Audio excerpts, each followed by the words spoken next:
حضرت امام اعظم ابو حنیفہ رضی اللہ تعالیٰ عنہ کا زمانہ تھا۔ ایک مرتبہ ایک شخص کے گھر میں چوری ہو گئی۔ چور اسی محلے ہی کا تھا۔ چور نے چوری کرتے وقت گھر کے مالک کو پکڑا اور زبردستی حلف لیا کہ اگر تو نے کسی کو ہمارا نام بتلایا کہ ہم نے تیرے گھر چوری کی تو تیری بیوی پر 3 طلاق پڑ جائے گا۔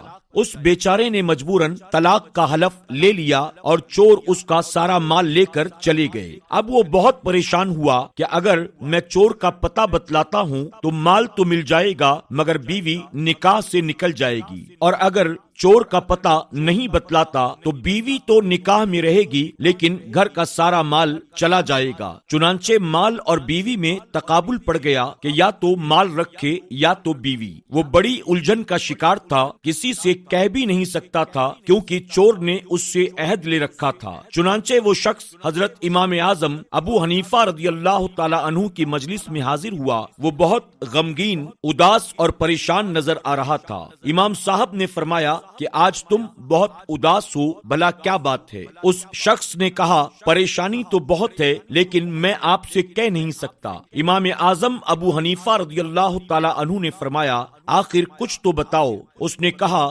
اگر میں نے آپ کو کچھ بھی بتایا تو نہ جانے کیا ہو جائے گا۔ امام اعظم نے فرمایا آخر بتاؤ تو صحیح بات کیا ہے؟ تو اس نے کہا کہ حضرت میرے گھر چوری ہو گئی اور میں نے چوروں سے عہد کر لیا ہے کہ اگر میں نے ان چوروں کا پتہ کسی کو بتلایا تو میری بیوی پر 3 طلاق پڑ جائے گی، اور مجھے معلوم ہے کہ چور کون ہیں اور وہ کس محلے کے رہنے والے ہیں۔ امام صاحب رحمت اللہ تعالی علیہ نے فرمایا تم مطمئن رہو، بیوی بھی تمہارے نکاح سے باہر نہیں جائے گی اور تمہارا سارا مال بھی مل جائے گا، اور چوروں کا پتہ بھی تم ہی بتاؤ گے۔ پورے کوفہ میں شور ہو گیا کہ امام اعظم ابو حنیفہ رحمت اللہ تعالی علیہ آخر یہ کیا کر رہے ہیں؟ یہ تو ایک عہد ہے، جب وہ پورا کرے گا تو اس کی بیوی پر طلاق پڑ جائے گی۔ یہ امام صاحب نے کیسے کہہ دیا ہے کہ نہ بیوی نکاح سے باہر ہوگی اور نہ تیرا مال جائے گا؟ غرض علماء اور فقہاء اکرام پریشان ہو گئے۔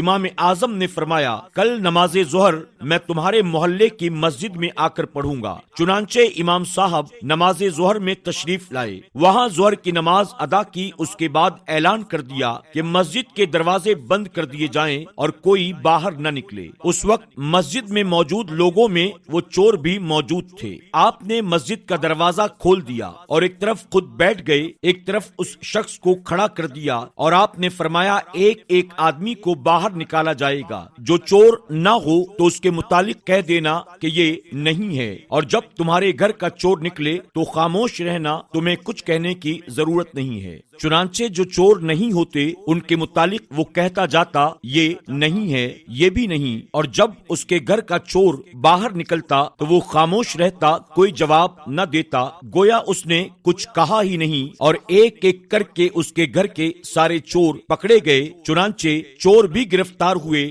مال بھی مل گیا اور اس کی بیوی بھی نکاح سے باہر نہ ہوئی۔